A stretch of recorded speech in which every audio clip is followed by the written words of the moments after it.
Would you look at that, a massive spike for Dogecoin today, going up a staggering 0.52%, an entire 0.5% in one day. The type of gains that we may never see again, a historic moment for Dogecoin. Is Dogecoin going off to the moon today? Incredible spike for Doge. You love to see it. Oh gosh. Come on, Doge.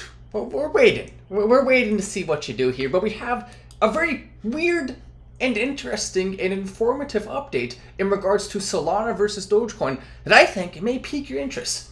Either a little bit or potentially a lot, because that's what things like this happen to do. Take a look, you can see we now have an interview coming in from the founder of Solana talking about exactly why Solana has issues and why it may not even be able to ever become even a viable candidate for the cryptocurrency of Earth. And by comparison, we're going to look at what Dogecoin has.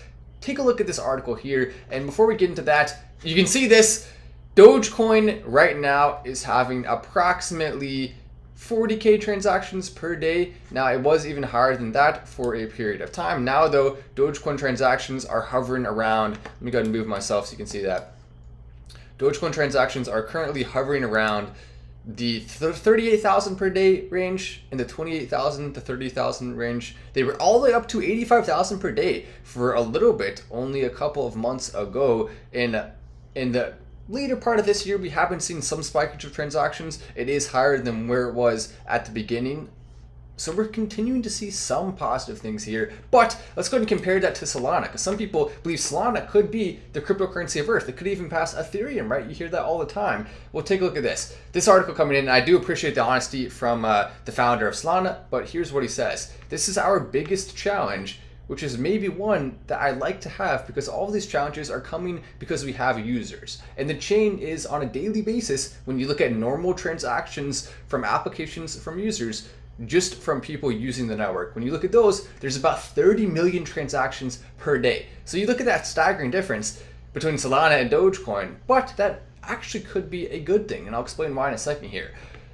When you look at those 30 million, so that is impressive, right? Our peak was 65 million. There's more than that on all the other chains combined.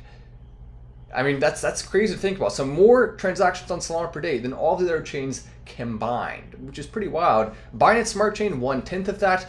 He explains Ethereum, 1/13. And because of the load, he says they're seeing difficulty that they didn't expect. And they were a bit short-sighted even in the kinds of attacks people would throw at the network. I think some people have seen 10 million packets per second being submitted to a validator. And if there's such a bug in any of those, then validators, where the memory grows really quickly or something, we don't have to do well for the load for that. The validator could shut down, it could break, it could run out of money. For whatever reason, if a third of them do that, then the network is basically stalled until some manual intervention brings it back up. That has happened a couple of times. And you may have remembered that, right, when Solana shut down. By comparison, how many times have you heard about Dogecoin shutting down? That's right, you haven't. Because there's a huge difference between the fundamental way that Solana is used versus the fundamental way that Dogecoin is used. Dogecoin is fundamentally used for transactions for goods and services as its main use case. Now, a lot of these transactions per day are actually just on-chain transactions of people trading up and down. Some of them are through various specific projects, but Dogecoin does not have to bear the load of NFTs and bear the load of a lot of other things. And actually, Dogechain has been helping to take a lot of that slack as its own chain that works in integration with Dogecoin to help to prepare a lot of that. So that right there is a huge advantage Dogecoin has that even Ethereum and Solana do not have, because Ethereum right now is continuing to have issues because there's so many people using it for all sorts of different things. Dogecoin is not going to be used for those things. And yes, you could argue, okay, well, that could hurt the price in some ways during some of the spikes because it doesn't have as many people holding for various random reasons and doesn't have as many people that are basically essentially burning tokens. But the long-term vision still remains bright for Doge. When you look at all the top cryptocurrencies, there's only one that has the community, the low transaction fees, combined with not having to bear the brunt of a bunch of additional loads of other random things that don't have anything to do with transactions when it comes to goods and services. Dogecoin's the only one that has that exact setup in the top. every single other one is in a very different position. And that makes Dogecoin unique and especially viable as the currency of Earth, and at the very least the cryptocurrency of Earth, as an option to be that. By the way, if you just came into live, you're welcome to take a second to press that like button here. Yes, it is a Sunday of a holiday at 8 p.m. And hopefully you are enjoying your holiday weekend as well, as we are seeing Solana actually doing decently though over the last week. And that's not to say I'm not slaying Solana too much. I still like Solana, but the point is Solana is not viable as the future currency of Earth. Solana is great for what it's used for third-party applications, for smart contracts. Solana is great for all those things, but if it ever gets too big for any of those things, then it starts to have issues, at which point it's no longer a viable currency, because you can't have a currency that has that many issues on a consistent basis, or else it just simply would not function and work as a currency. William said, how is Tking coin doing? So Tking coin, actually, this is one thing a lot of people don't understand. Tking coin spiked so massively after I picked it, more than 200x, that even now, after the entire bear market has happened, after Dogecoin's down big, after Bitcoin's down big, after all these cryptos are down big, even after all of that, and Tking's down as well, you would still be up very massively on your Tking coin investment if you had purchased it at the time when I initially started talking about it. Think about how crazy that is. And most people in our community took a lot of profits at the top who got in right then when I first started talking about it. So that just goes to show you. Also, I've already shown all of my crypto picks that I've previously done. Every single one of them, with the exception of 3, has done well at the beginning. Some of them still continue to do well to this day. Some of them have fallen back again with the market, but still have a potential chance to spike again. And so there's a lot of different ways to look at it. But at the end of the day, we are actually finding real opportunities, and we are actually finding real profit zones on these cryptocurrencies. And so I don't think anyone can hate too much on that. Tking coin probably, I think, is probably one of the most misrepresented coins that we've ever supported, because a lot of people think, oh, it was a bust. But no, like, we had people in our community become millionaires from that. Literally, that's not even an exaggeration. Literally, people in our community became millionaires from that coin because I made it as a pick. So that just goes to show you how much potential there is here. But yes, you do have to play your cards right. You know, if a coin is not going to go up forever, then you have to take some profits. But that doesn't necessarily mean you have to take all of the profits out. You just have to be smart about it. And that's why it's exciting to think about the next bull run, because we'll have a whole new opportunity, a whole new start of the race, where everyone will not necessarily have the same mindset that a lot of people have now of sell fast, take profits. People are going to have that mindset again of hodl and continue to watch these waves ride upwards. That's going to be where the real profit zones are. Us in this community, we will become rich within the next few years. That's going to happen. Now, not everyone in our community will, but a huge chunk of our community, a lot of us will become rich in the next few years. Now, some of us already have, right? Some of us have already made big profits, but even if you made big profits, you can always become richer, right? Why not? You can always make more money and maybe, increase. Like, let's say you made a few $100,000. Well, you can always make $1 million, right? There's always more levels that you can go when it comes to that totem pole until you become Elon Musk, at which point then you're at the top. You can stop then. You're good to go at that point. We also have this here, crypto prices down, but it's not scaring away investors. So this article, very interesting. Take a look at what it says. 56% of consumers say they're at least somewhat interested in buying cryptocurrency within the next year. 56%, not bad. 42% of millennials say they're either very or extremely likely to buy crypto in the next year. For Gen Z, the number drops to about 26%. So it's kind of funny to consider that millennials actually more into crypto than Gen Z based on this one poll, which actually doesn't seem right? I mean, maybe you imagine there has to be something involved there that takes away from the accuracy of that number there, because it has to be higher. But overall, I think this does paint a good picture. What's behind the continued fascination with crypto? While nearly 50% of respondents are motivated by the possibility of making money from their crypto investments, about 15% say that the fear of missing out is driving their decision. So that's two valid reasons. Motivated by making profits, fear of missing out.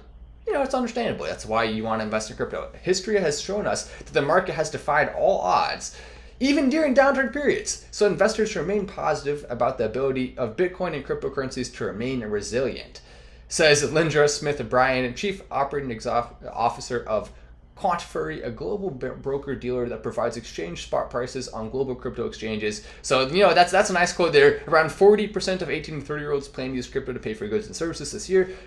Shocking numbers, really. I mean, you wouldn't expect it to be that big. But yeah, that's definitely true. I see. So some comments in here saying, I like Matt for staying with Doge and giving details on that. I appreciate that. Yeah, you know, we're going to continue to stick with Dogecoin, of course, because we do know what's coming for it. We do know that it is going to skyrocket bigger than Bitcoin will during the next bull run. We know that Ethereum is going to pale in comparison to Doge's glory. Those are all confirmed facts.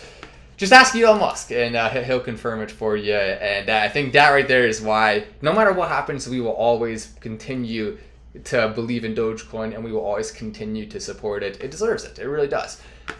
What platforms do you use, says Kronik. I use quite a bit. I mean, Coinbase, I use pretty much every platform. I use Coinbase. I still have some tokens on Robinhood, even though I don't use it primarily anymore. I have tokens on MetaMask, Coinbase wallet. Decentralized wallets are actually becoming my favorite these days. We also have the CryptoPick, the most recent one.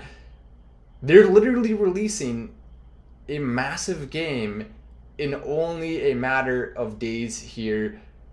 So that right there, I think, could potentially be the beginning of something even larger than any project we've supported in the past. It's absolutely on the table. With this game that they're releasing, if you actually take a second to play it, you'll see why it has so much potential. They're going to be ramping up marketing pretty soon here for that. They're going to be ramping up influencer deals and all of that sort of thing. And so as they start to do that, we could see a nice price action gain there. And then the full game is scheduled to be released before the end of the year after mainnet goes live this month. Mainnet will already basically be close to the full release, but we're getting closer and closer to that big potential spike that we could see from it. So that's obviously extremely exciting to think about. And someone said, oh, I'm playing with like $600. Yeah, see, that's the thing about markets like this. When the economy is like it is, and the market of cryptocurrency has been going down, unfortunately that leaves not as much room to play around and make profits.